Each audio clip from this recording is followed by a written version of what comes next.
Welcome to my YouTube channel. And today I'll be talking about how to help a child that is struggling academically. So it could be as a result of two reasons.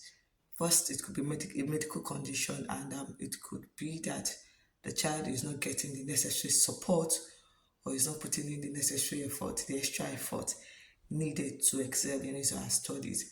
So the first thing on my list is that as parents, you need to first of all identify what the challenge is for your child. So it's not about saying that, oh, my child doesn't know maths, my child doesn't know English, or he struggles in spellings, or find it difficult to recollect probably what he or she has been taught. So it is the responsibility of the parent to be able to identify what the challenge is. So how can you as a parent even be able to identify what the challenge is by paying attention to your children. So you need to be very intentional about them. When the child is giving assignment, you need to follow up, see that has the child done the assignment, or is the child even or does the child even understand what he or she has been taught in school. So when you maybe the first time you observe that it's as if this child doesn't understand this particular concept, or when they give, for instance, let me give an example. If your child is to do a multiplication times table work, and then the child is unable to solve it and all of that, you know that, oh, probably the child cannot does not know his or her multiplication times table properly, and so you can come in and then find a way to mitigate the situation. Or you can even have a conversation with your child's class teacher. So your child's class teacher will be able to provide you with the necessary information that, oh, I've also observed this or that about your child, and this is what I think is the way forward. But when you're not being intentional, you just feel that, oh, the bulk of the responsibility lies with the teacher or the school, we will really get it wrong. So the best time is for the parent to identify what the challenge is with the child. So if you're able to identify it on time, then you can be able to provide the necessary solution on time. But when it gets to the point that the child is either in SS2 or in SS3, there is little that the school can do, there's little that the parents can do at that stage. So the earlier a problem is identified, then the easier it is to provide solution and correct the issue.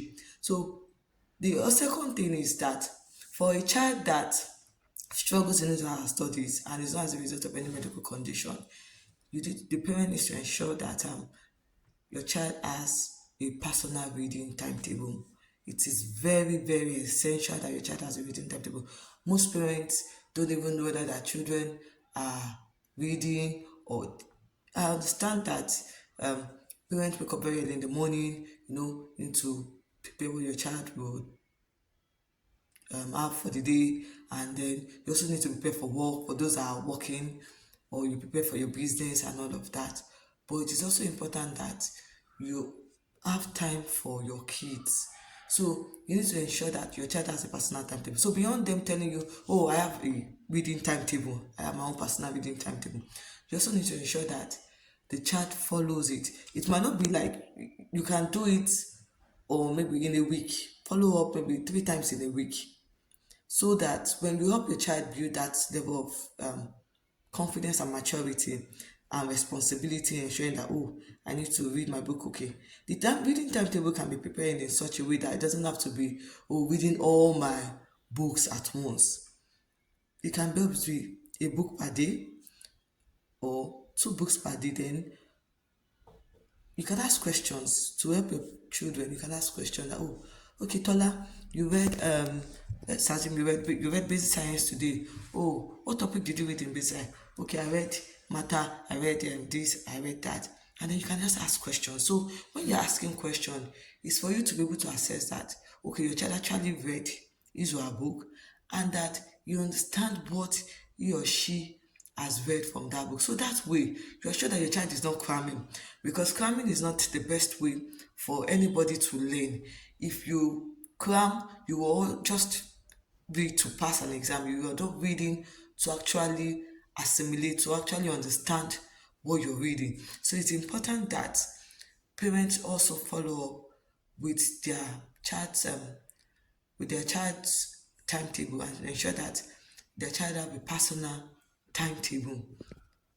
And the next point I want to talk about is that it's very important as parents to also discuss with your children so that you get to know where they are struggling, what the challenge is, or maybe it's the teaching methodology that is being used or approach that your child does not understand. You know, some kids learn better when they listen, when they're in the class and they listen and participate in the conversation or discussion that happens in the class. While some kids learn better through visual, some it's through audio. So depending on the approach, the school might use the audiovisual method, might use just the audio method, depending on the teaching approach used by the school. So it's important that beyond the school, parents can also help their children incorporate all of these things and also reinforce and reiterate what they've been taught in school by assisting them with their assignment and also help them prepare for exams and tests. Then the next one is that if your child is struggling academically and then probably you as a parent you're too busy, you're too preoccupied to take your child one on one, you can decide to employ the use of a teacher or a tutor to teach your child, whether at home or online. And then YouTube, you can even make use of YouTube because now there are different YouTube channels. Children can learn through YouTube on certain concepts, certain topics on YouTube. So instead of them spending much time on games, on TVs and all of that. Let them watch YouTube channels on certain concept that YouTube videos on certain concept that they don't really understand. It will also help them to learn better and learn faster. So if you've not subscribed to my YouTube channel, kindly subscribe, like, share. Thank you. See you in my next video. Bye.